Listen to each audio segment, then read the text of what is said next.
There's a startup company in New York City where Ivy League graduates are not being able to get software engineering roles.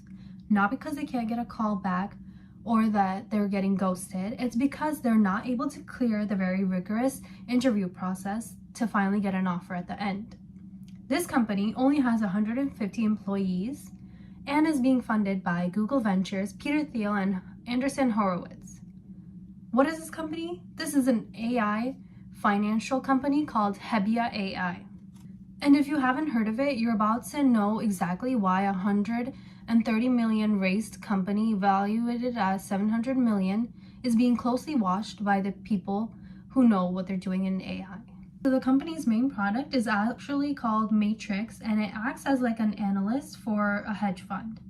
So it takes in a bunch of different documents, SEC filings, any other previous documents needed for financial analysis, and processes all of this within minutes.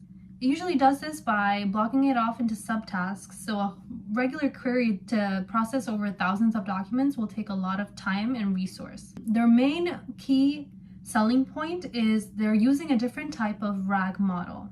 So what makes Hebbia different? This is where it gets interesting. They're not just using the typical RAG system to process these large documents.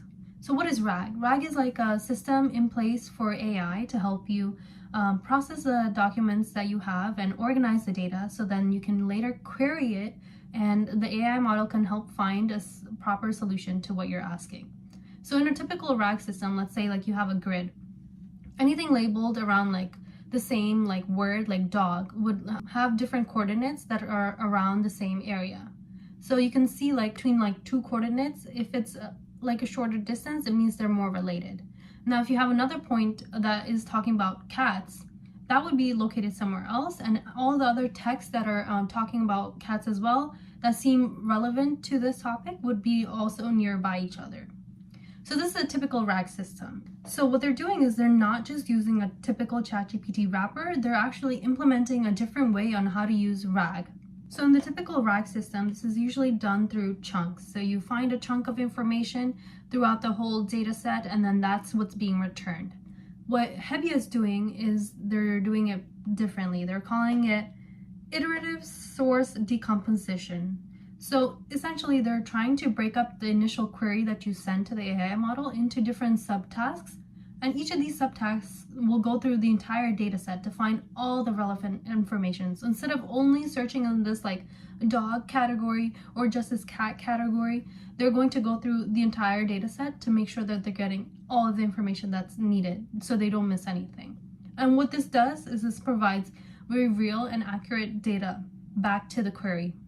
And the best part about all of this is that they're being very transparent about where in the documents the AI is getting this information. So once it spits out an answer, you can have a reference where it shows you exactly where from which document it got this information and found the answer for you, which is very critical for like a research-based role where you want to double check what your answer is and how to process it. And this is why they're named under the Forbes 50 list for AI companies. It's actually an AI forward company where they're actually understanding AI and how to use it better instead of just implementing AI into another solution. So the hiring bar is very, very high. If you go on Glassdoor or anything, you can see all of the reviews. They talk about how every person that's been hired there before is absolutely the best that they can be at their role.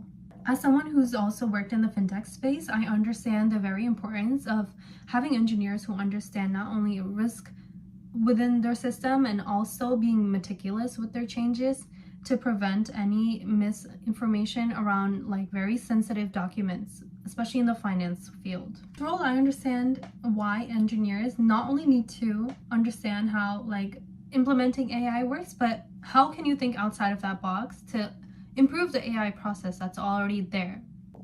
Hebbia is one of the most interesting companies to watch right now, and I would highly recommend to either try to follow up on what their tech stack is and learn more about the company and how the AI field is working right now, especially as they're partnering with OpenAI currently. If you're an AI investor or you feel like you have the capabilities of passing this round, I would highly recommend you checking out Hebbia AI and keeping up with them in the future, because they're going to be a very high growth startup and potentially exiting with multiple billions. So let me know what you guys thought about this overall recap of this company, and let me know if you want me to talk about or investigate any other AI startups.